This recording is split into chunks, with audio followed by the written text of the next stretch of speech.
물고기가 아니라 귀신을 낚았다면 믿으시겠습니까? 동해의 한 어부가 그물에서 건져 올린 건 은빛으로 번쩍이는 여인의 비녀 하나였습니다. 그날 밤, 젖은 머리칼이 방 안을 기어다녔고 울음소리가 물소리처럼 번져왔습니다. 더 끔찍한 건 그 비녀를 판 사람들마다 머리부터 망가져 죽어갔다는 것. 그리고 마침내 어부는 다시 바다로 끌려 내려갑니다. 비녀를 여인의 머리에 다시 꽂기 위해서. 과연 그는 저주를 끝낼 수 있었을까요? 아니면 대신 끌려갔을까요? 지금부터 들려드릴 이야기는 실제로 바닷마을에 전해 내려오는 금기담입니다. 시작하기 전 구독과 좋아요는 더 기이한 이야기를 가져오는 힘이 됩니다. 그럼 낚시꾼의 그물에 걸린 은색 비녀의 저주. 지금 시작합니다.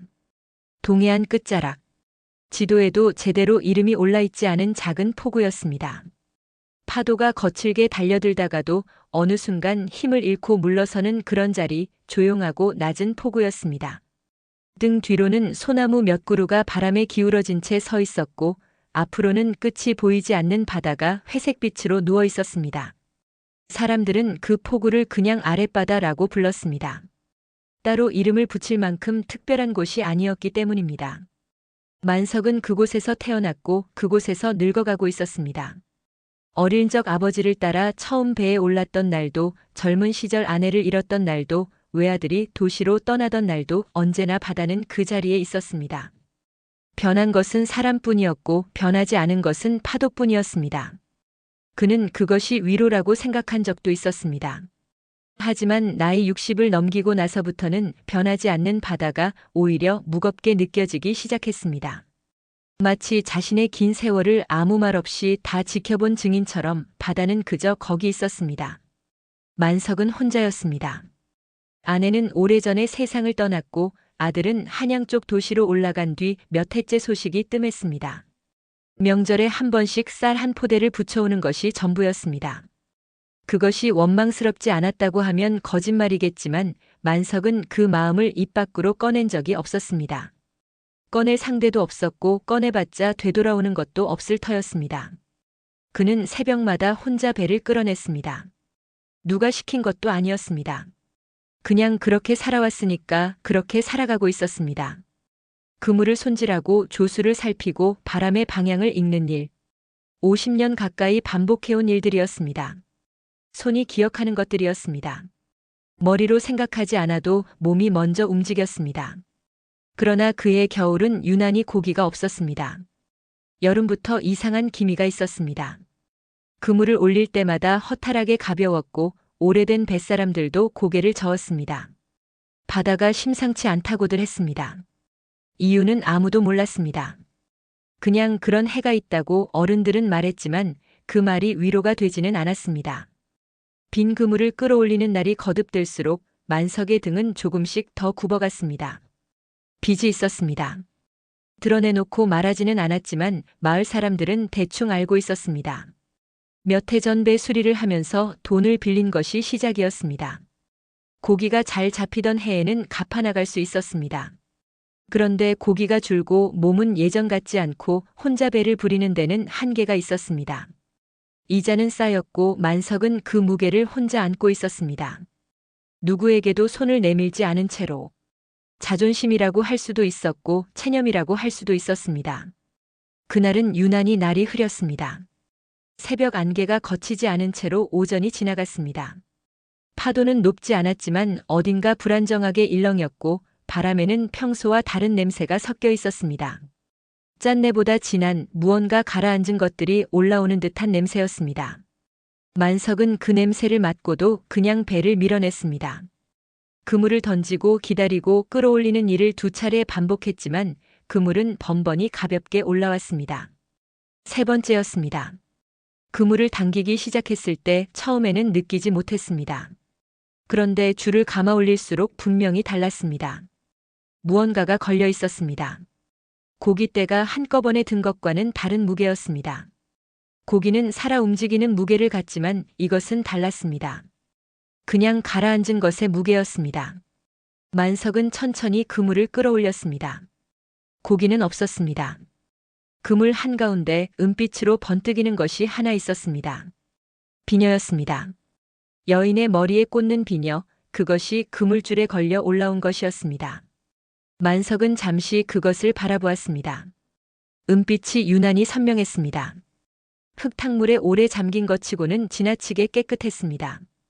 아니, 깨끗하다기보다 서늘하게 빛났다는 것이 더 정확한 표현이었습니다. 가까이 들여다보았을 때 만석은 손끝이 멎는 것 같은 느낌을 받았습니다. 비녀 끝에 무언가가 엉겨 있었습니다. 마른 핏자국이었습니다. 그리고 그 위에 머리카락 몇 올이 붙어 있었습니다. 바닷물에 오래 잠겼을 텐데도 머리카락은 끊어지지 않고 비녀에 감긴 채로 있었습니다. 그는 그때 그것을 내려놓았어야 했습니다. 다시 바다로 돌려보냈어야 했습니다. 하지만 만석은 그러지 않았습니다. 비녀를 손에 쥔 채로 한참을 서 있었습니다. 오랜 가난이 그를 그 자리에 붙잡아 두었는지 아니면 그냥 오래된 습관이 그를 굳어버리게 했는지 알 수 없었습니다. 어쩌면 그는 그때 이미 아주 조용하게 무언가를 선택하고 있었는지도 모릅니다. 배를 돌려 폭우로 들어오는 동안 바다는 이상하리만치 고요했습니다.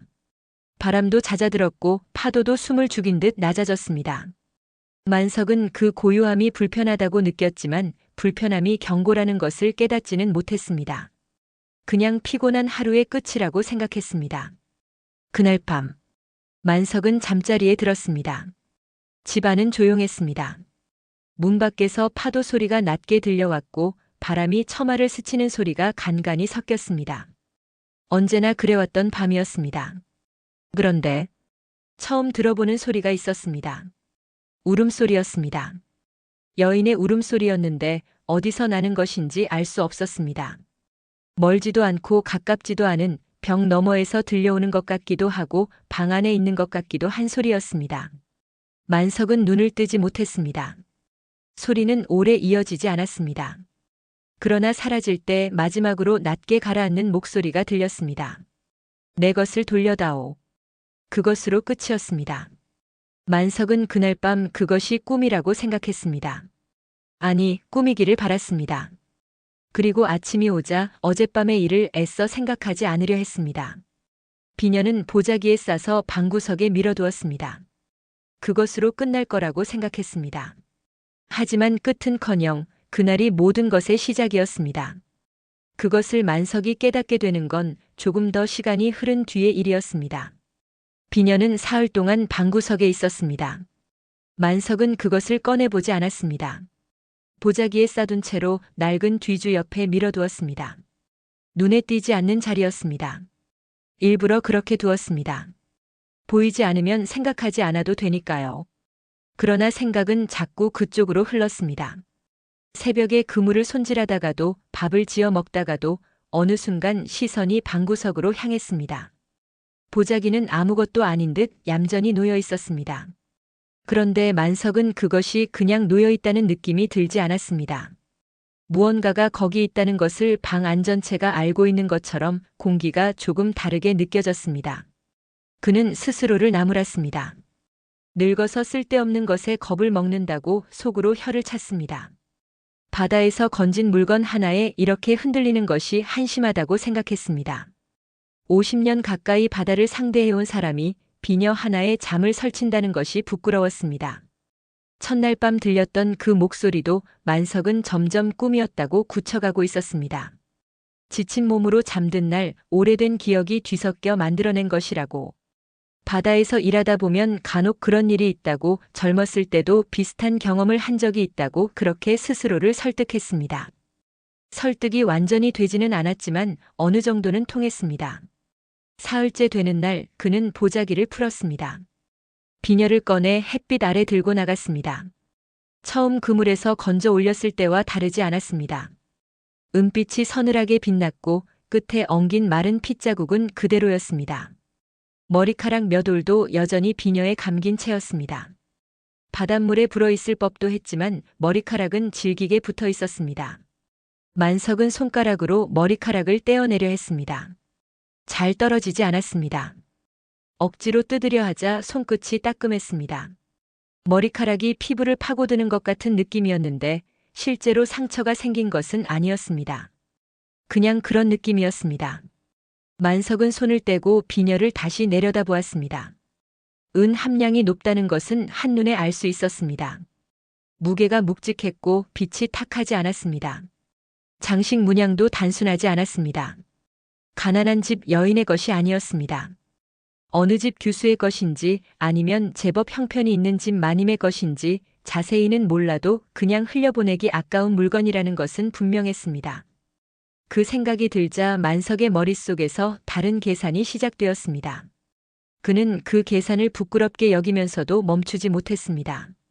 빚이 있었습니다. 그것은 현실이었습니다. 이자가 쌓이고 있다는 것도 현실이었습니다.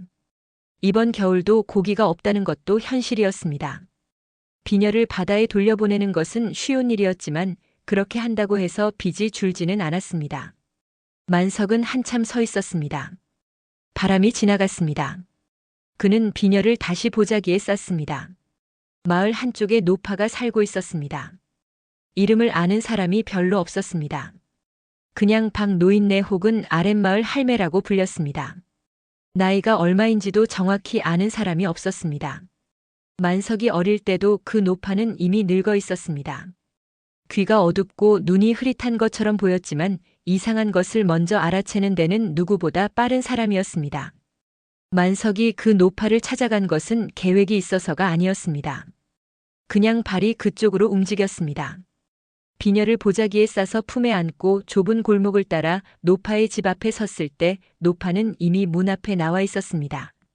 기다리고 있었던 것처럼 만석은 아무 말 없이 보자기를 내밀었습니다. 노파는 보자기를 풀지 않았습니다. 겉을 손바닥으로 한번 짚었습니다. 그것뿐이었습니다. 그런데 노파의 손이 멈췄습니다. 아주 짧은 순간이었지만 만석은 보았습니다. 노파의 얼굴이 굳는 것을. 보자기를 천천히 되돌려주며 노파가 말했습니다. 그건 산 사람 물건이 아니다. 바다에 묻힌 여인의 것이다. 만석은 대꾸하지 않았습니다. 노파는 더 말하지 않았습니다. 말을 덧붙이지 않아도 충분하다는 듯 그냥 만석을 바라보았습니다.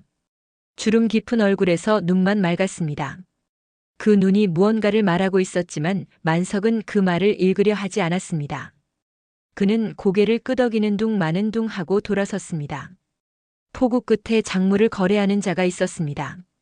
대놓고 작물상이라고 불리지는 않았습니다. 표면적으로는 자파를 취급하는 가게였습니다.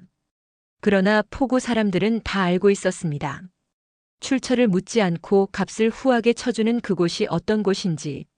만석은 그곳을 전에도 알고 있었습니다. 하지만 찾아간 적은 없었습니다. 그날 처음으로 들어섰습니다. 가게 안은 어두컴컴했습니다. 잡다한 물건들이 선반에 늘어서 있었고 구석에 남자가 앉아 있었습니다. 나이를 가늠하기 어려운 얼굴이었습니다. 기름기가 도는 눈으로 만석을 훑어보더니 천천히 일어났습니다. 만석은 말없이 비녀를 내놓았습니다. 남자는 비녀를 집어들고 이쪽 저쪽으로 돌려보았습니다. 엉겨있는 머리카락과 핏자국에도 특별히 놀라는 기색이 없었습니다. 그런 것에 익숙한 눈이었습니다.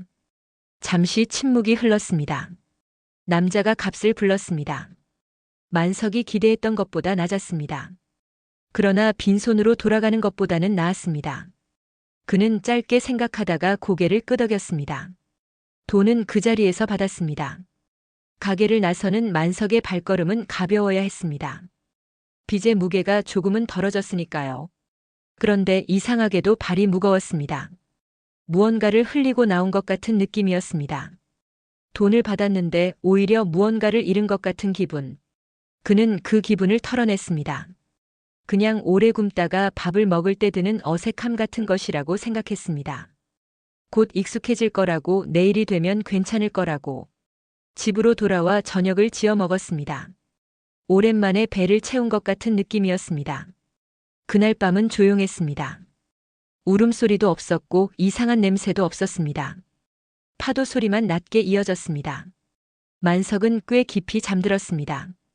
그리고 새벽. 잠에서 깨어났을 때 방 안 어딘가에서 물냄새가 났습니다. 처음에는 기분 탓이라고 생각했습니다. 그런데 손을 뻗어 방바닥을 짚었을 때 손끝이 차가웠습니다. 바닥이 젖어 있었습니다.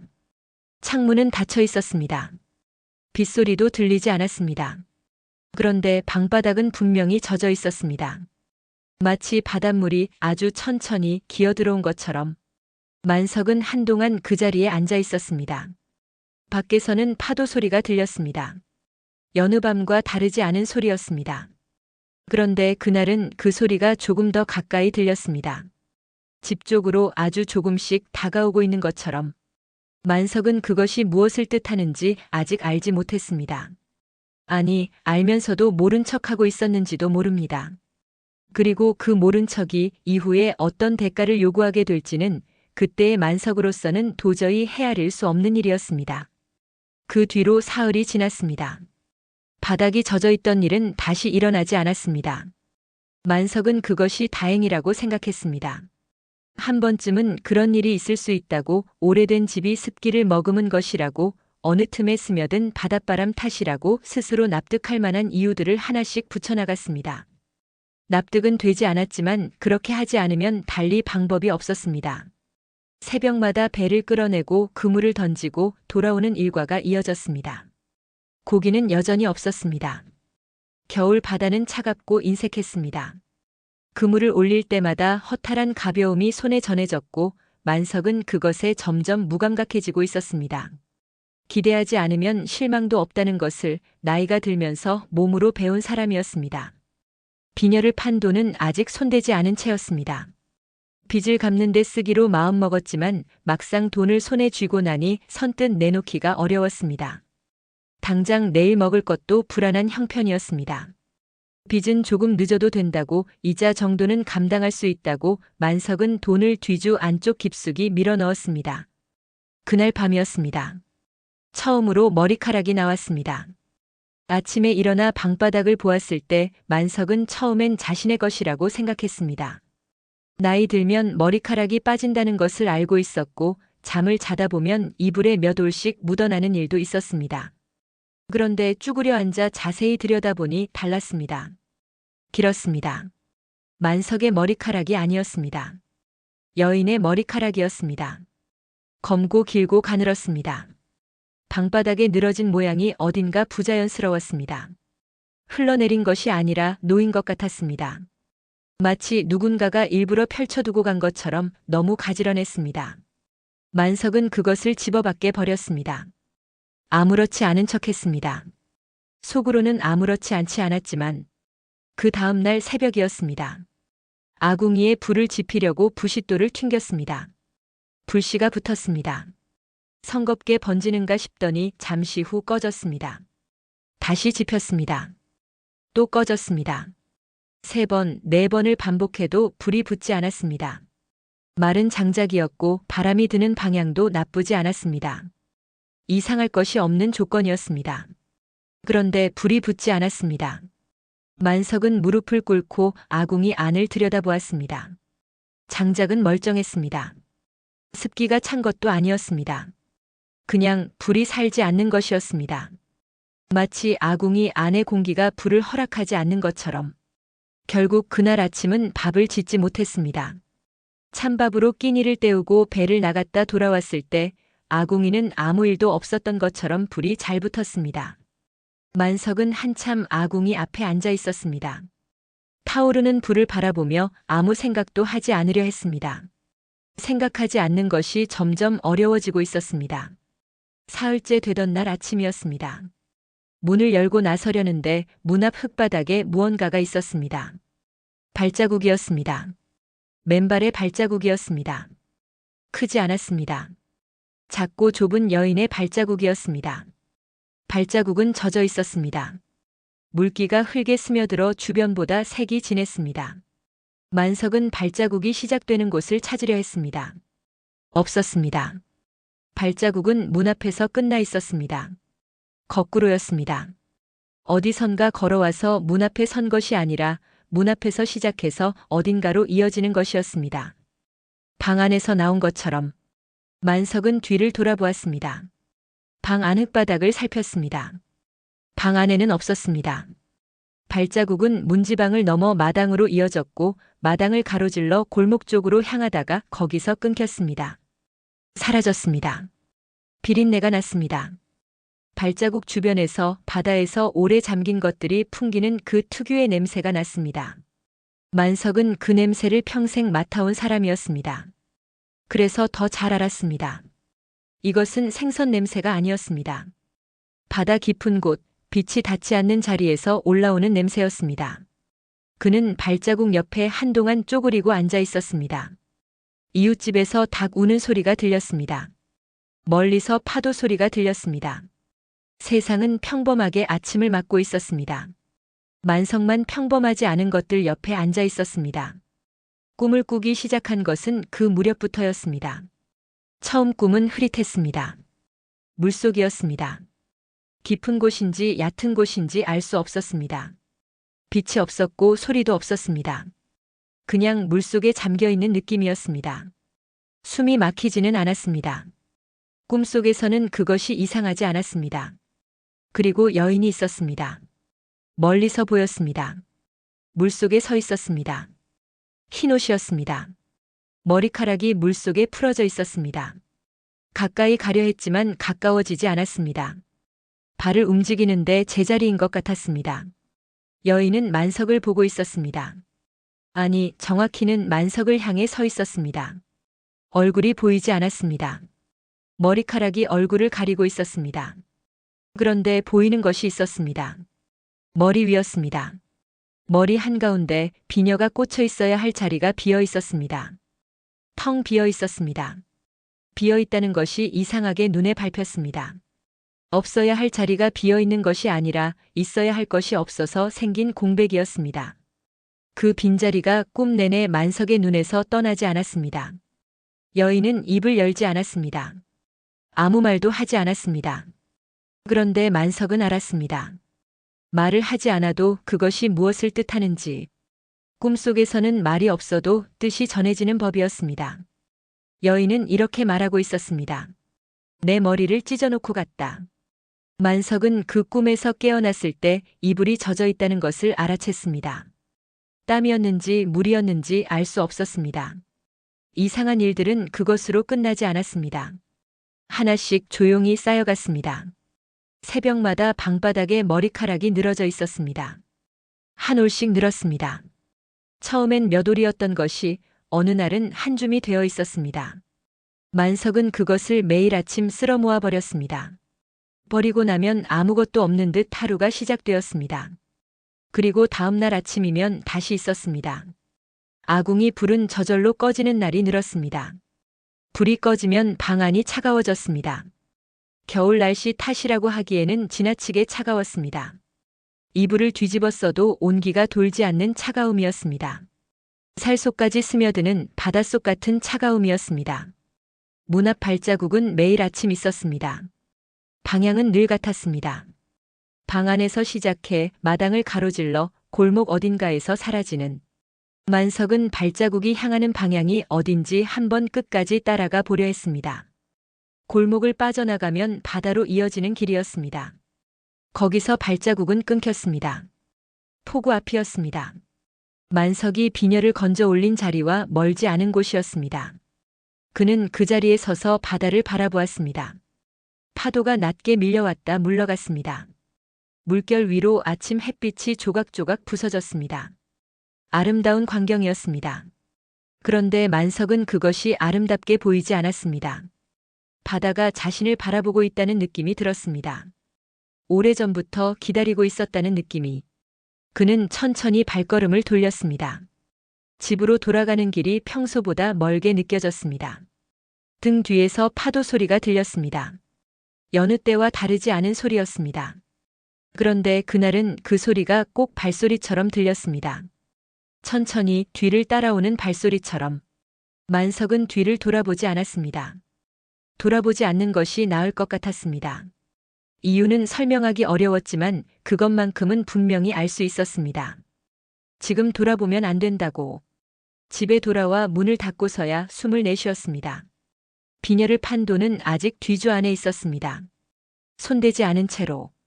그것이 무언가의 대가라는 것을 만석은 이미 어렴풋이 알고 있었습니다. 알면서도 모른 척하는 것과 정말 모르는 것은 다릅니다. 그리고 알면서 모른 척하는 죄가 정말 모르는 것보다 훨씬 무겁다는 것을 만석은 아직 깨닫지 못하고 있었습니다. 장물상이 찾아온 것은 비녀를 판 지 열흘이 지난 뒤였습니다. 만석은 그날 아침 일찍 배를 끌어냈다가 빈 그물만 걷어 올리고 폭우로 돌아오는 길이었습니다. 멀리서 누군가 골목 앞에 서 있는 것이 보였습니다. 처음에는 누구인지 알아보지 못했습니다. 가까이 다가가서야 알았습니다. 장물상이었습니다. 그런데 이상했습니다. 만석이 기억하는 장물상은 기름기가 도는 눈에 살집이 있는 얼굴이었습니다. 그런데 지금 앞에 서 있는 사람은 그 사람이 맞는지 한 번 더 확인하고 싶을 만큼 달라져 있었습니다. 볼이 꺼져 있었고 안색이 흑빛이었습니다. 열흘 사이에 몇 해가 든 것처럼 보였습니다. 그리고 얼굴 오른쪽 턱에서 뺨에 걸쳐 무언가 이상한 것이 있었습니다. 살이 젖어 있었습니다. 상한 것처럼 물기가 빠지지 않은 것처럼 피부가 일그러져 있었습니다. 마치 오래 물속에 잠겨 있다가 나온 사람의 살각 같았습니다. 만석은 발이 멈췄습니다. 장물상은 만석을 보자마자 다가왔습니다.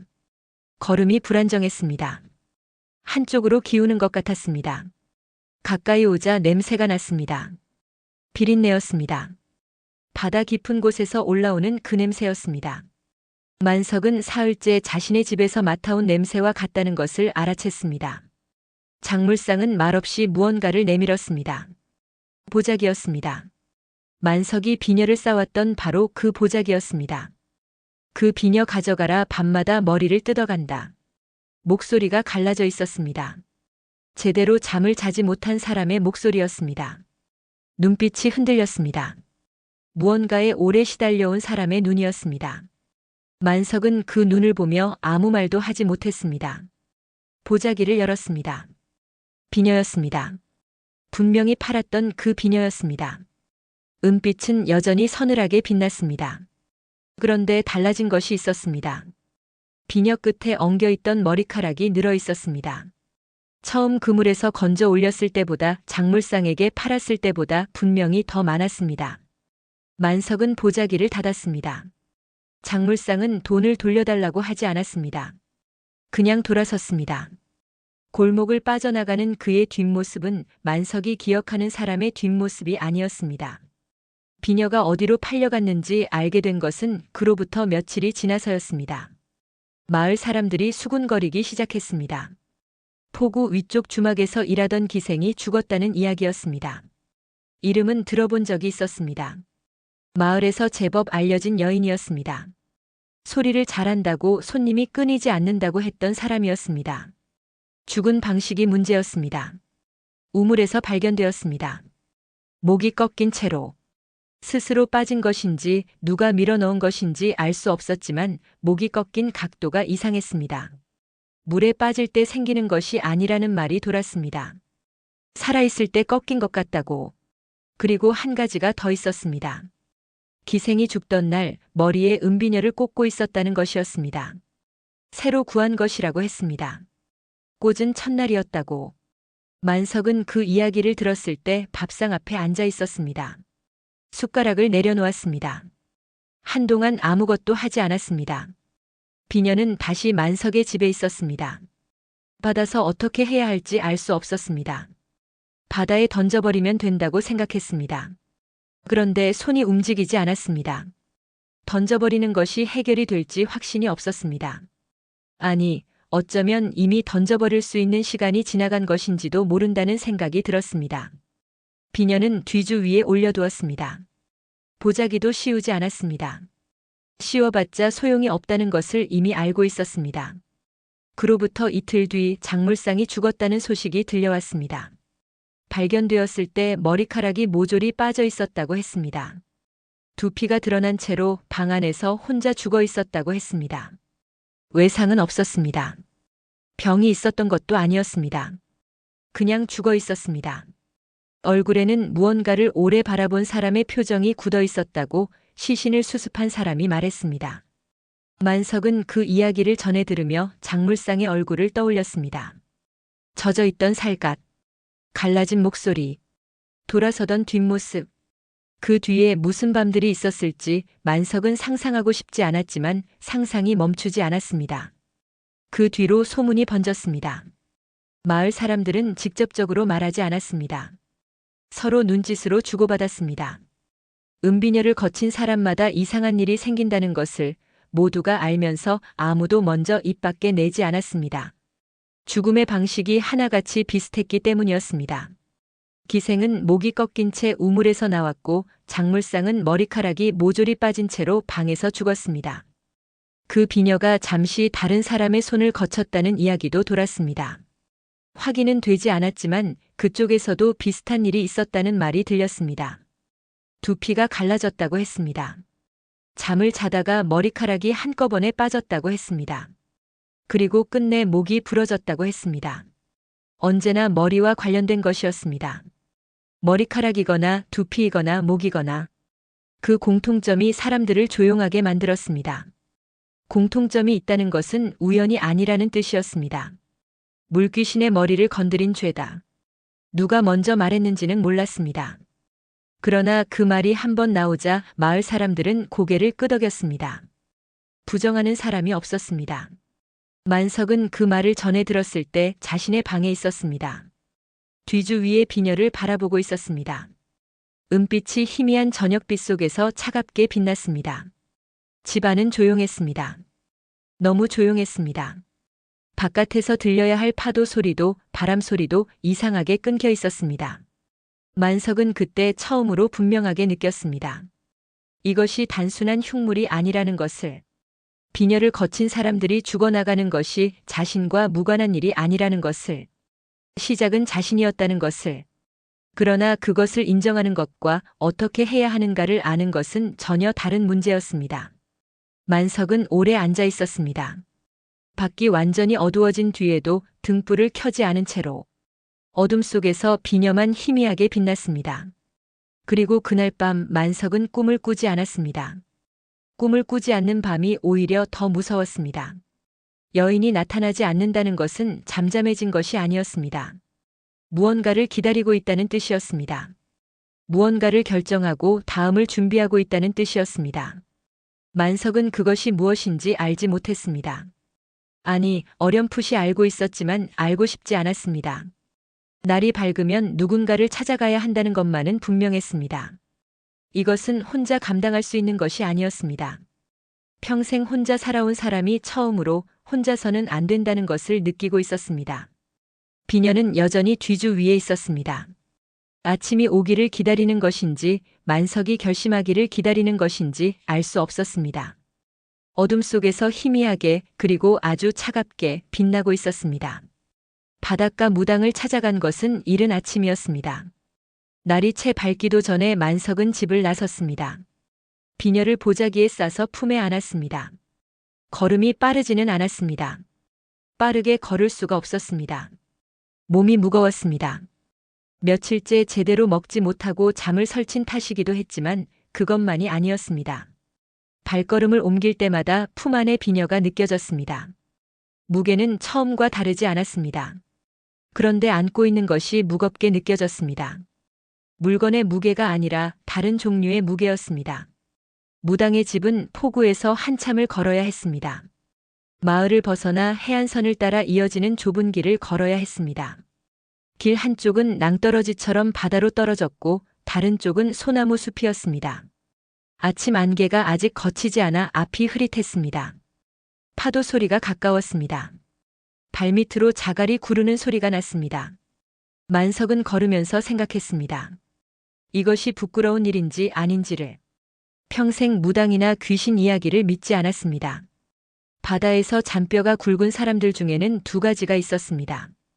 바다를 두려워하며 온갖 금기를 지키는 사람과 바다를 그냥 일터로 여기며 미신 따위는 거들떠보지 않는 사람.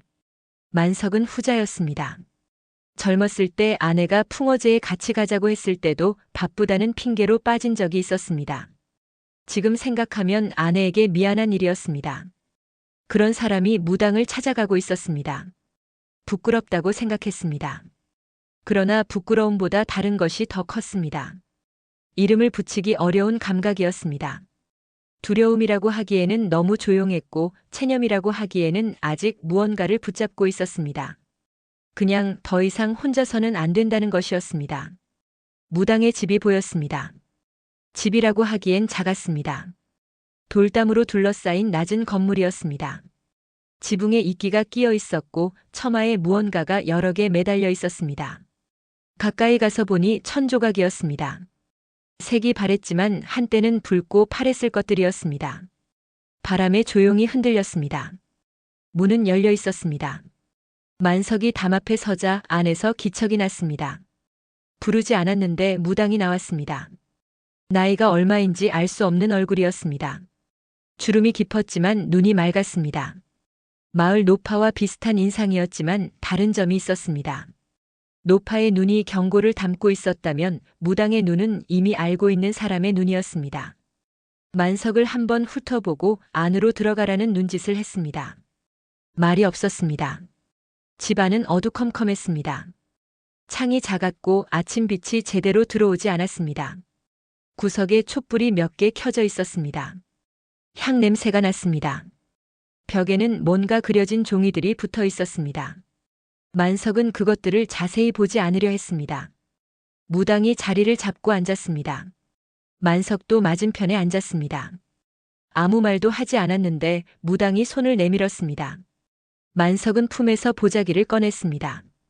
무당의 손 위에 올려놓았습니다. 무당은 보자기를 받자마자 멈췄습니다. 보자기를 풀지도 않았습니다. 두 손으로 감싸쥐었습니다. 눈을 감았습니다.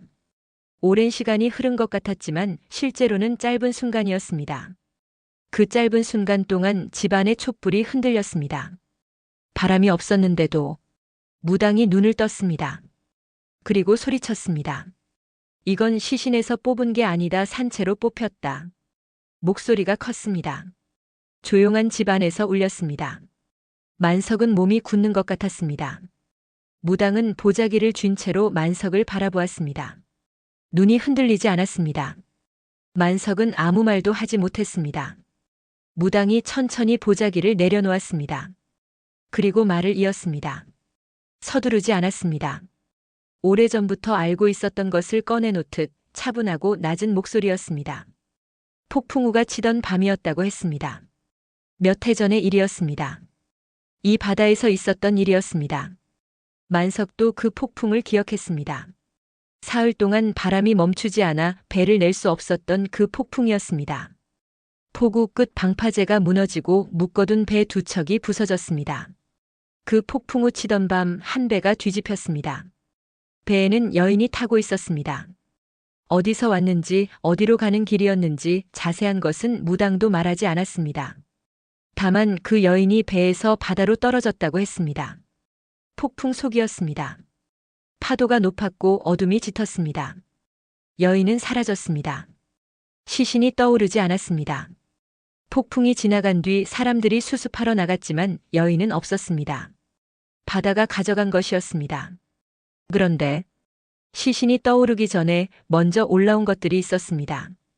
배에 함께 탔던 어부들이 있었습니다. 폭풍 속에서 살아남은 사람들이었습니다. 그들이 시신을 찾기 전에 여인이 몸에 지니고 있던 것들을 먼저 건져 올렸다는 소문이 있었습니다. 확인된 것은 아니었습니다. 그러나 소문은 오래 남아 있었습니다. 포구 사람들 사이에서 말하지는 않지만 모두가 알고 있는 이야기처럼 비녀도 그때 뽑혔다는 것이었습니다. 여인이 완전히 숨을 거두기 전에 무당은 잠시 말을 멈췄습니다. 촛불이 다시 흔들렸습니다. 만석은 손이 차가워지는 것을 느꼈습니다. 아궁이 불이 꺼지던 새벽의 차가움과 비슷했습니다. 살속까지 스며드는. 무당이 다시 말했습니다. 비녀는 그냥 장신구가 아니었다고 했습니다. 여인이 죽음을 맞는 순간 마지막으로 붙잡고 있던 것이었다고 했습니다. 혼이 몸에서 빠져나가지 못하고 마지막까지 거기 매달려 있었다고 했습니다. 비녀가 머리에 꽂혀 있는 한 혼은 자신의 몸에 붙어 있을 수 있었습니다. 그런데 그것이 뽑혔습니다. 살아있을 때 비녀를 뽑는다는 것은 그냥 장신구를 빼는 것이 아니었습니다. 혼이 마지막으로 붙잡고 있던 자리를 살아있는 채로 빼앗는 것이었습니다. 혼이 찢겨나가는 것이었습니다. 몸에서 세상에서 온전히 떠나지도 못하고 찢겨나가는 것이었습니다. 그래서 여인의 혼은 온전하지 않았습니다. 바다 깊은 곳에 가라앉은 몸은 머리가 찢긴 채였고 혼은 비녀를 따라다니며 자신의 것을 되찾으려 했습니다. 비녀를 가진 사람의 머리에서 자신이 빼앗긴 것을 돌려받으려 했습니다. 머리카락이 뽑히고 두피가 갈라지고 목이 꺾이는 것은 모두 그 때문이었습니다. 찢겨나간 혼이 자신의 것을 찾는 방식이었습니다. 만석은 오랫동안 말이 없었습니다. 방 안이 조용했습니다. 촛불 타는 소리만 들렸습니다. 향냄새가 짙었습니다. 만석은 무당의 말을 듣는 동안 꿈속에서 보았던 여인을 떠올렸습니다. 머리 한가운데가 텅 빈 채로 물속에 서 있던 여인을, 입을 열지 않았는데도 전해지던 그 말을, 내 머리를 찢어놓고 갔다. 그것이 원망이 아니었다는 것을 이제는 알 것 같았습니다. 그것은 그냥 사실이었습니다. 만석은 천천히 입을 열었습니다. 어떻게 해야 합니까? 처음으로 하는 말이었습니다. 집을 나서서 여기까지 오는 동안 한마디도 하지 않았다가 처음으로 하는 말이었습니다. 무당은 바로 대답하지 않았습니다. 보자기를 바라보았습니다. 한참을 그렇게 있었습니다. 만석도 기다렸습니다. 재촉하지 않았습니다. 재촉할 수 있는 자리가 아니었습니다. 무당이 눈을 들었습니다. 그 눈에 처음으로 무언가가 담겼습니다. 안타까움인지 경고인지 정확히 읽기 어려웠습니다. 그러나 가볍지 않은 눈이었습니다. 다음에 할 말이 가볍지 않다는 것을 예고하는 눈이었습니다. 만석은 자신도 모르게 등이 곧게 펴지는 것을 느꼈습니다. 해법이 있다는 것, 그러나 그 해법이 쉽지 않다는 것을 말이 시작되기도 전에 이미 알 수 있었습니다. 무당이 입을 열었습니다. 그리고 만석은 그날 아침 그 집에서 나올 때 오는 길보다 훨씬 무거운 발걸음으로 걸었습니다. 품 안의 비녀는 여전히 거기 있었습니다. 차갑게 그리고 조용히. 해결되기를 기다리는 것인지 아니면 다음을 기다리는 것인지 만석은 아직 알 수 없었습니다. 다만 한 가지만은 분명해졌습니다. 이 비녀가 어디서 왔는지를 이제 알았습니다. 그리고 그것이 왜 자신의 그물에 걸려 올라왔는지도 어렴풋이 알 것 같았습니다. 바다는 아무것도 우연히 내보내지 않습니다. 만석은 그것을 평생 알고 있었습니다. 그런데 그 알미 오늘에야 비로소 무섭게 느껴졌습니다. 무당이 말한 해법은 단순했습니다. 단순하다는 것이 오히려 무서웠습니다. 복잡하고 어려운 것은 준비를 하면서 마음을 다잡을 시간이 생깁니다. 그런데 단순한 것은 그럴 틈이 없습니다. 해야 한다는 것을 알면서도 하기 싫다는 것도 알면서 그 사이에 아무것도 없는 상태로 서 있게 됩니다. 비녀를 여인의 머리에 다시 꽂아야 한다고 했습니다. 찢겨나간 것을 되돌려 주어야 한다고 했습니다. 뽑혀나간 자리에 뽑혀나간 것을 다시 돌려놓아야만 여인의 혼이 온전해질 수 있다고 했습니다. 온전해져야 비로소 떠날 수 있다고 했습니다. 떠나지 못하는 혼이 머무는 한 저주는 끝나지 않는다고 했습니다. 만석은 그 말을 들을 때 속으로 생각했습니다. 그것이 되는 일인가 하고. 여인의 시신은 바다에 있었습니다. 폭풍우 치던 밤에 가라앉은 뒤 끝내 떠오르지 않았습니다. 바다 어딘가에 있겠지만 어디인지 알 수 없었습니다. 깊은 곳인지 얕은 곳인지 어느 방향인지 아무도 몰랐습니다. 그것을 찾아서 비녀를 꽂는다는 것은 불가능한 일이었습니다. 만석이 그렇게 말하자 무당은 고개를 저었습니다. 시신을 찾아야 하는 것이 아니라고 했습니다. 시신이 없어도 된다고 했습니다. 혼이 머무는 곳, 여인이 마지막으로 바다에 잠긴 자리로 돌아가면 된다고 했습니다. 그 자리에서 비녀를 건네면 여인의 혼이 받을 것이라고 했습니다. 만석은 잠시 생각했습니다. 비녀를 건진 자리를 알고 있었습니다. 그날 아침 안개 속에서 그물을 내렸던 자리를 어부는 눈을 감고도 찾을 수 있었습니다. 수십 년을 같은 바다에서 살았습니다.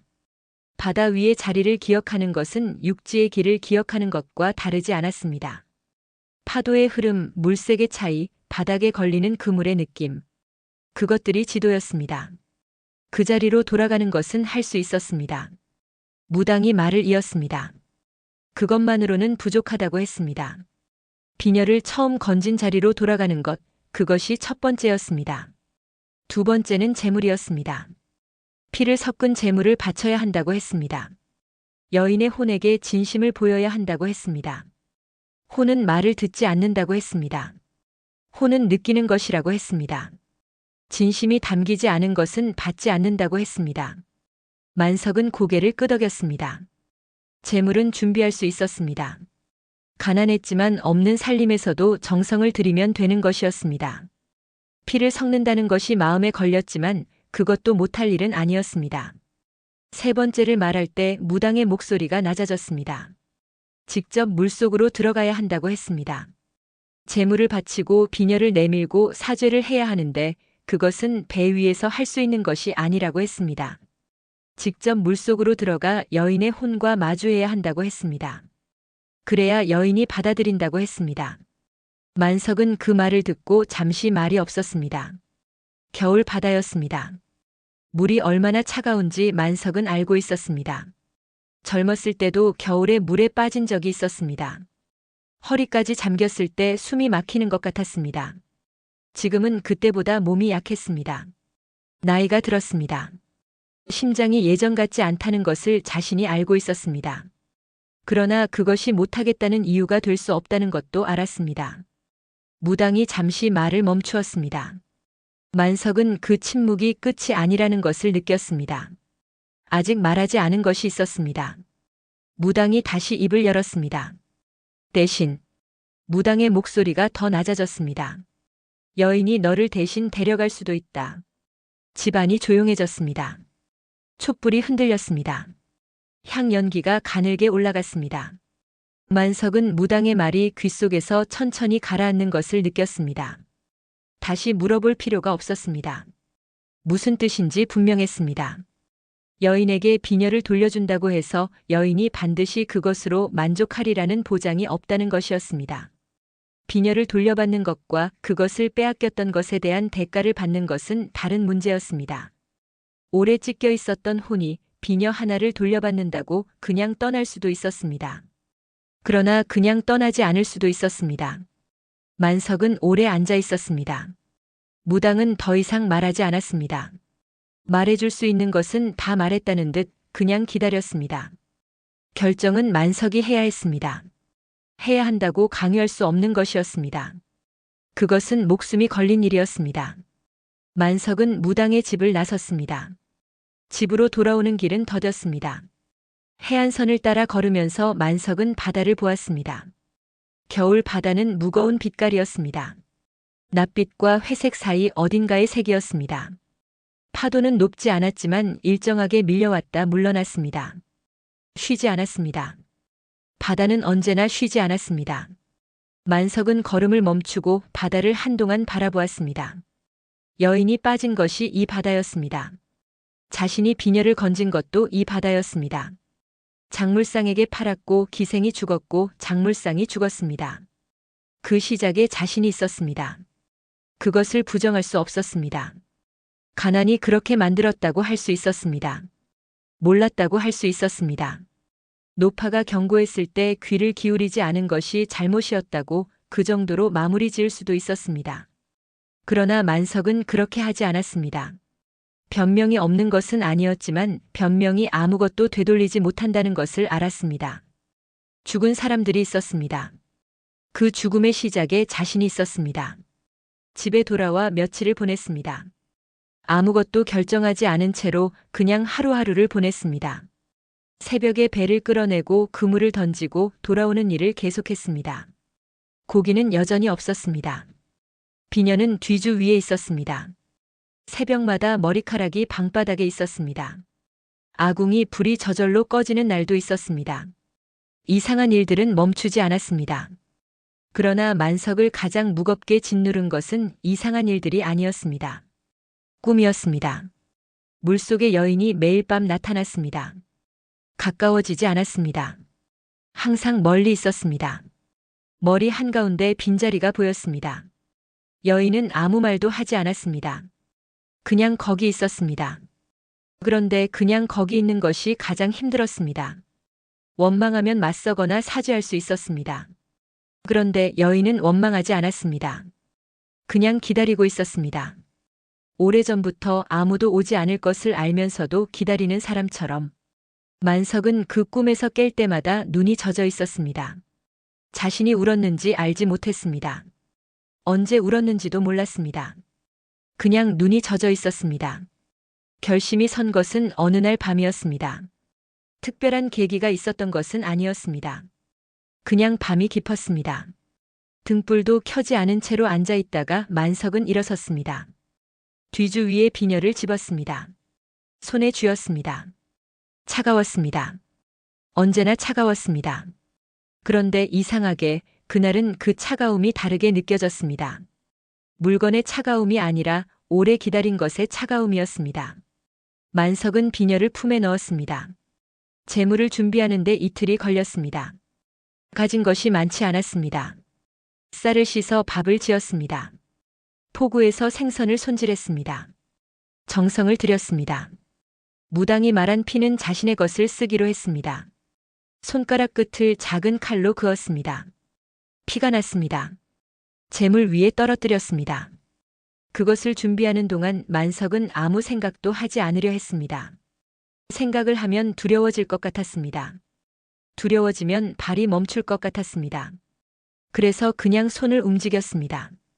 손이 기억하는 것들을 따라갔습니다. 평생 바다에서 살아온 손이 하는 대로 준비가 끝났습니다. 만석은 마지막으로 집안을 둘러보았습니다. 오래된 집이었습니다. 낡았고 작았고 썰렁했습니다. 그러나 평생을 살아온 집이었습니다. 아내와 살았던 집이었습니다. 아들이 어릴 때 뛰어놀던 집이었습니다. 눈에 담았습니다. 오래 천천히 폭풍이 오고 있었습니다. 하늘을 보면 알 수 있었습니다. 구름이 낮게 깔렸고 바람이 방향을 잃은 채 이쪽 저쪽으로 불었습니다.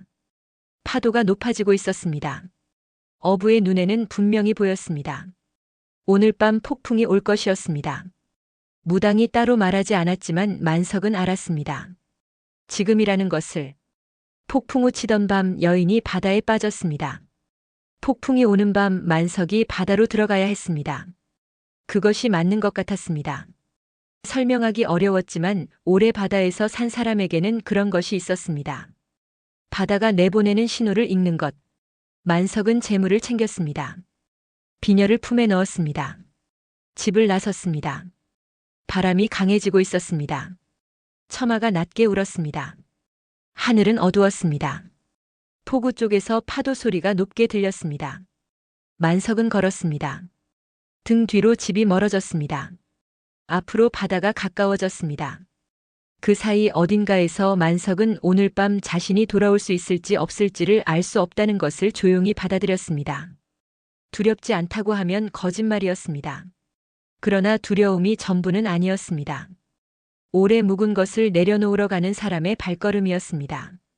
무겁지만 멈추지 않는 그런 걸음이었습니다. 파도 소리가 점점 커졌습니다. 바다가 기다리고 있었습니다. 포구에 닿았을 때 바람은 이미 거셌습니다. 파도가 방파제를 넘었습니다. 물보라가 흩날렸습니다. 하늘은 완전히 닫혀 있었습니다. 별도 달도 없었습니다. 그냥 어둠이었습니다. 두껍고 낮은 어둠이었습니다. 폭풍이 오기 직전에 하늘이 가진 그 특유의 무게가 있었습니다. 숨을 쉬어도 공기가 제대로 들어오지 않는 것 같은, 바다가 모든 것을 빨아들이고 있는 것 같은 느낌이었습니다. 만석은 포구 끝에 섰습니다. 재물을 내려놓았습니다. 정성껏 마련한 밥과 생선을 펼쳤습니다. 바람이 강해서 촛불은 켤 수 없었습니다. 그냥 손을 모았습니다. 무릎을 꿇었습니다. 파도가 발밑까지 밀려왔다 물러갔습니다. 차가운 물이 발등을 적셨습니다. 만석은 오래 그 자리에 있었습니다. 말을 하지 않았습니다. 빌지도 않았습니다. 그냥 있었습니다. 무당이 말했습니다. 혼은 말을 듣지 않는다고. 느끼는 것이라고. 그래서 만석은 말 대신 다른 것을 내려놓으려 했습니다. 50년 가까이 이 바다에서 살면서 쌓아온 것들을, 그물을 올릴 때마다 느꼈던 기대와 실망을, 아내를 잃었을 때 바다를 바라보며 사귀었던 것들을, 아들이 떠난 뒤 혼자 배를 끌어내던 새벽들을, 비녀를 보자기에 쌌을 때 알면서도 모른 척했던 것을, 그 모든 것을 말없이 바다 앞에 내려놓으려 했습니다. 파도가 재물을 조금씩 적셨습니다. 바람이 울었습니다. 만석은 천천히 일어섰습니다. 비녀를 꺼냈습니다. 손바닥 위에 올려놓고 바라보았습니다. 어둠 속에서도 은빛이 희미하게 빛났습니다. 처음 그물에서 건져 올렸을 때부터 지금 이 순간까지 비녀는 언제나 그렇게 빛났습니다. 차갑고 서늘하게 꺼지지 않는 빛이었습니다. 만석은 비녀를 품에 다시 넣었습니다. 그리고 바다로 걸어 들어갔습니다. 발이 닿는 순간 차가움이 발목을 타고 올라왔습니다. 겨울 바다였습니다. 살을 애는 차가움이었습니다. 숨이 짧아졌습니다. 그러나 멈추지 않았습니다. 한 걸음 또 한 걸음. 자갈 바닥이 발밑에서 움직였습니다. 파도가 밀려오면 몸이 흔들렸습니다. 파도가 물러가면 발이 조금씩 모래에 빠졌습니다. 무릎까지 잠겼습니다. 차가움이 무릎을 지나 허벅지로 번졌습니다. 근육이 굳는 것 같았습니다. 몸이 신호를 보냈습니다. 돌아가야 한다고. 이것은 위험하다고. 만석은 그 신호를 들으면서도 걸음을 멈추지 않았습니다. 허리까지 잠겼습니다. 파도가 밀려올 때마다 몸이 들렸습니다. 발이 바닥에서 떨어질 것 같았습니다. 균형을 잡으려 팔을 벌렸습니다. 바람이 귀를 때렸습니다. 물소리가 모든 것을 덮었습니다. 폭우도 집도 보이지 않았습니다. 어둠과 물과 바람뿐이었습니다. 가슴까지 잠겼습니다. 심장이 차가움에 반응했습니다. 빠르게 뛰었습니다. 숨을 쉬는 것이 힘들었습니다. 흉곽이 조여드는 것 같았습니다. 만석은 이를 악물었습니다. 품 안에 비녀가 있었습니다. 그것이 느껴졌습니다. 차가웠습니다. 바닷물보다 더 차가웠습니다. 목까지 잠겼습니다. 그 순간이었습니다. 물속에서 무언가가 올라왔습니다. 손이었습니다. 창백한 손이었습니다. 바닷물 속에서 천천히 조용히 올라왔습니다. 만석의 앞이었습니다. 손목이 보였습니다. 팔이 보였습니다. 흰옷 소매가 물속에서 흔들렸습니다. 만석은 뒤로 물러서지 않았습니다. 떨었습니다. 차가움 때문인지 다른 것 때문인지 알 수 없었습니다. 몸 전체가 떨렸습니다. 그러나 발은 그 자리에 있었습니다. 물속이 밝아졌습니다. 어둠 속이었는데 물 아래에서 희미한 빛이 올라오는 것 같았습니다. 그 빛 속에서 여인이 보였습니다. 꿈속에서 보았던 것과 같았습니다. 흰옷이었습니다. 머리카락이 물속에 풀어져 있었습니다. 얼굴이 보였습니다. 처음으로 얼굴이 보였습니다. 꿈속에서는 언제나 머리카락이 가려서 보이지 않았는데 지금은 보였습니다. 젊은 얼굴이었습니다. 눈을 감고 있었습니다. 표정이 없었습니다. 고통도 없었고 원망도 없었습니다.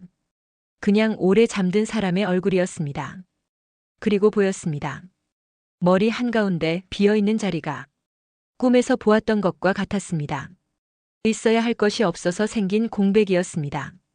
그 빈자리가 만석의 눈에 밟혔습니다. 처음 꿈에서 보았을 때부터 지금 이 순간까지 그 빈자리는 언제나 같은 자리에 있었습니다. 만석은 품에서 비녀를 꺼냈습니다. 손이 떨렸습니다. 파도가 밀려와 몸이 흔들렸습니다. 비녀를 놓칠 것 같았습니다. 두 손으로 쥐었습니다. 차가운 은빛이 손바닥에 닿았습니다. 만석은 숨을 들이켰습니다. 그리고 물속으로 손을 뻗었습니다. 비녀가 닿았습니다. 여인의 머리에 비어있던 그 자리에 천천히 꽂혔습니다. 그 순간 무언가가 달라졌습니다. 소리가 먼저였습니다. 바람 소리가 잦아들었습니다. 파도 소리가 낮아졌습니다. 폭풍이 오고 있었는데 그 폭풍이 숨을 멈춘 것처럼 조용해졌습니다. 물소리만 남았습니다. 그것도 점점 낮아졌습니다.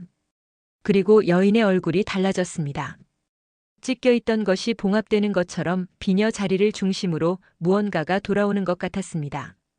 표정이 없던 얼굴에 아주 작은 변화가 생겼습니다. 굳어있던 것이 조금 풀리는 것 같았습니다. 오래 긴장했던 것이 놓이는 것 같았습니다. 울음소리가 들렸습니다. 처음 그날 밤 들었던 그 울음소리였습니다. 그런데 달랐습니다. 그날 밤의 울음은 무언가를 요구하는 울음이었습니다. 지금의 울음은 달랐습니다. 이름을 붙이기 어려운 울음이었습니다. 오래 참아온 것이 한꺼번에 나오는 것 같기도 했고, 오래 묵었던 것이 비로소 풀리는 것 같기도 했습니다. 만석은 그 울음을 들으며 눈을 감았습니다. 파도가 잠잠해졌습니다. 바다가 조용해졌습니다.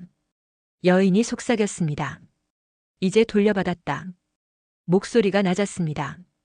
바닷물 아래에서 올라오는 것 같았습니다. 멀고 조용한 목소리였습니다. 그런데 분명히 들렸습니다. 만석의 귀에, 만석의 가슴에 분명히 닿았습니다. 그리고 창백한 손이 만석의 손목을 잡았습니다. 차가웠습니다. 비녀보다 더 차가웠습니다. 바닷물보다 더 차가웠습니다. 살아있는 것의 차가움이 아니었습니다. 만석은 숨을 멈췄습니다. 몸이 굳었습니다. 손목을 잡은 손의 힘이 느껴졌습니다. 약하지 않았습니다. 시간이 멈춘 것 같았습니다. 파도도 없었습니다. 바람도 없었습니다. 만석과 여인만 있었습니다. 목까지 잠긴 채로, 차가운 손에 손목을 잡힌 채로 만석은 눈을 뜨지 못했습니다. 오래된 것들이 지나갔습니다. 아내의 얼굴이 지나갔습니다. 어릴 때 아버지를 따라 처음 배에 올랐던 날이 지나갔습니다. 아들이 도시로 떠나던 날 포구에 서 있던 자신의 모습이 지나갔습니다. 새벽마다 혼자 배를 끌어냈던 날들이 지나갔습니다. 그리고 그날 아침이 지나갔습니다. 그물이 무겁게 올라오던 순간, 은빛이 번쩍이던 순간, 비녀를 손에 쥔 채로 서 있던 순간, 노파의 말을 듣고 돌아서던 순간, 작물상의 가게 문을 열던 순간, 만석은 눈을 감은 채로 그 모든 것을 다시 보았습니다.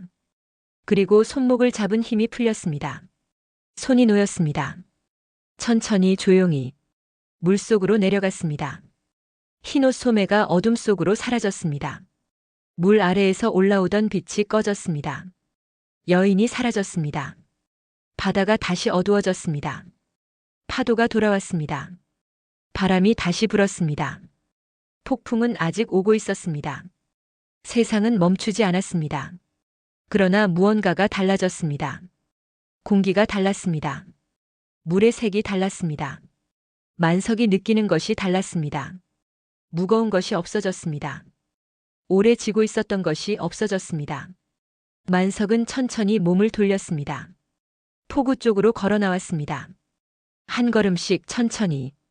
가슴이 수면 위로 나왔습니다. 허리가 나왔습니다. 무릎이 나왔습니다. 발이 자갈 위에 섰습니다. 다리가 풀렸습니다. 그 자리에 주저앉았습니다. 젖은 채로, 떨리는 채로 숨을 쉬었습니다. 차가운 공기가 폐 속으로 들어왔습니다. 그것이 좋았습니다. 숨을 쉴 수 있다는 것이 그날 밤 처음으로 좋게 느껴졌습니다. 한참을 그렇게 있었습니다. 폭풍은 새벽 내내 이어지다가 아침이 되어서야 잦아들었습니다. 만석은 집으로 돌아와 젖은 옷을 벗고 이불을 뒤집어 썼습니다. 몸이 떨렸습니다. 오한이 왔습니다. 그러나 잠이 들었습니다. 깊이 잠들었습니다. 꿈을 꾸지 않았습니다. 처음으로 여인이 나타나지 않는 밤이었습니다. 물속도 없었습니다. 빈자리도 없었습니다. 그냥 어둠이었습니다. 아무것도 없는 어둠이었는데 그 어둠이 편안했습니다. 이틀을 앓았습니다. 몸살이 왔습니다. 열이 났습니다. 먹지 못했습니다. 혼자 누워 있었습니다. 이웃 노파가 죽 한 그릇을 들고 왔습니다. 말없이 내려놓고 갔습니다. 만석은 그 죽을 조금 먹었습니다. 사흘째 되는 날 일어날 수 있었습니다. 저주는 사라졌습니다. 새벽에 방바닥을 보았습니다. 머리카락이 없었습니다. 아궁이에 불을 지폈습니다. 불이 잘 붙었습니다. 문을 열고 나섰습니다. 문 앞 흙바닥에 발자국이 없었습니다. 비린내도 없었습니다. 집안의 공기가 달랐습니다. 오래 닫혀있던 방에 바람이 들어온 것처럼 가볍고 건조했습니다. 만석은 방 안을 천천히 걸었습니다. 구석구석을 보았습니다. 이상한 것이 없었습니다. 그냥 낡고 오래된 집이었습니다. 꿈도 없었습니다. 그날 이후로도 여인은 나타나지 않았습니다.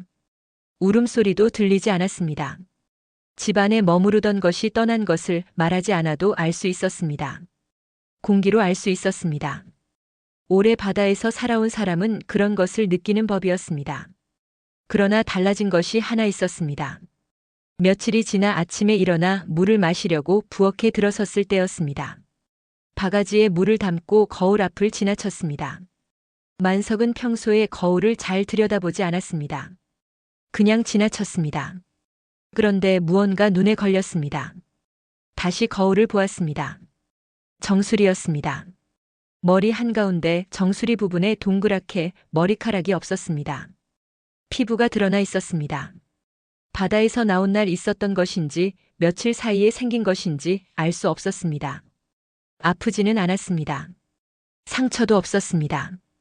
그냥 그 자리에 머리카락이 없었습니다. 만석은 한동안 거울을 보았습니다. 손을 들어 정수리를 짚었습니다. 맨살이었습니다. 차갑지도 않았습니다. 그냥 매끄러운 맨살이었습니다. 무언가를 주고 온 것이었습니다. 비녀를 돌려주고 그 대신 무언가를 두고 온 것이었습니다. 여인이 빼앗긴 것을 돌려받고 그 자리에 만석의 것을 가져간 것이었습니다. 머리카락 한 줌이었습니다. 목숨이 아니었습니다. 그것으로 끝이었습니다.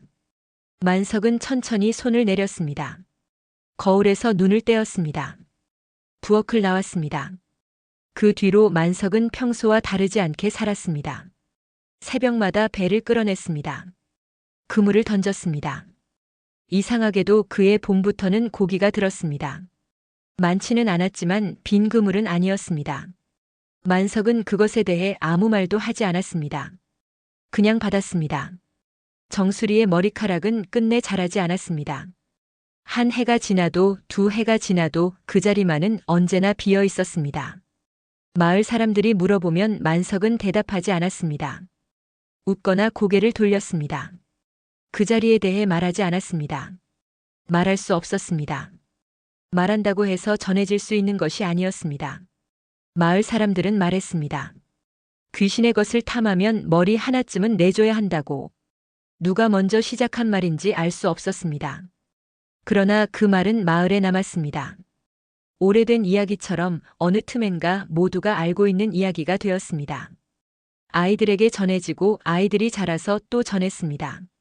만석은 그 말을 들을 때마다 아무 말도 하지 않았습니다. 부정하지도 않았고 맞는다고 하지도 않았습니다. 그냥 바다를 보았습니다. 그리고 지금도 그 바다에서는 가끔 은빛이 번쩍인다 합니다. 맑은 날도 아니고 고기가 드는 자리도 아닌 곳에서 그물을 끌어올리려는 어부의 눈에 잠깐 은빛이 보인다고 합니다. 보았다는 사람마다 하는 말이 같습니다. 분명히 보았는데 그물을 올리고 나면 없다고. 빈 그물만 올라온다고. 그리고 그날 밤에는 이상하게 잠이 오지 않는다고. 이유는 모르지만 무언가가 기다리고 있다는 느낌이 든다고. 마치 다시 누군가를 낚으려는 것처럼. 옛사람들은 말했습니다. 바다는 빌려주는 것이 없다고. 바다에서 가져온 것은 언젠가 반드시 값을 치른다고. 그 값이 무엇인지는 바다만 안다고. 만석의 정수리는 그가 살아있는 동안 내내 비어 있었습니다. 그 자리를 손으로 짚을 때마다 만석은 그날 밤을 기억했습니다. 차가운 손이 손목을 잡던 그 순간을, 그리고 놓아주던 그 순간을. 바람이 부는 날이면 그 손의 차가움이 손목에 남아있는 것 같았습니다. 살아있는 동안 끝까지. 그날 이후 어부 만석은 살아 돌아왔습니다. 하지만 그의 정수리 한가운데엔 평생 머리카락이 자라지 않았다고 합니다. 사람들은 수군댔습니다. 귀신의 것을 탐한 대가로 머리 하나를 내어준 것이라고. 그리고 지금도 그 비녀가 건져 올려졌던 그 바다에선 비오는 밤이면 은빛이 번쩍이며 떠오른다고 합니다. 마치 다시 누군가의 그물에 걸리길 기다리는 것처럼. 여러분이라면 그 비녀를 건져 올렸을 때 과연 팔아버릴 수 있었을까요? 오늘 이야기가 흥미로우셨다면 구독과 좋아요로 더 많은 기이한 금기담을 들려드리겠습니다. 다음 이야기에서는 더 섬뜩한 야담으로 찾아오겠습니다. 지금까지 밤길 야담이었습니다.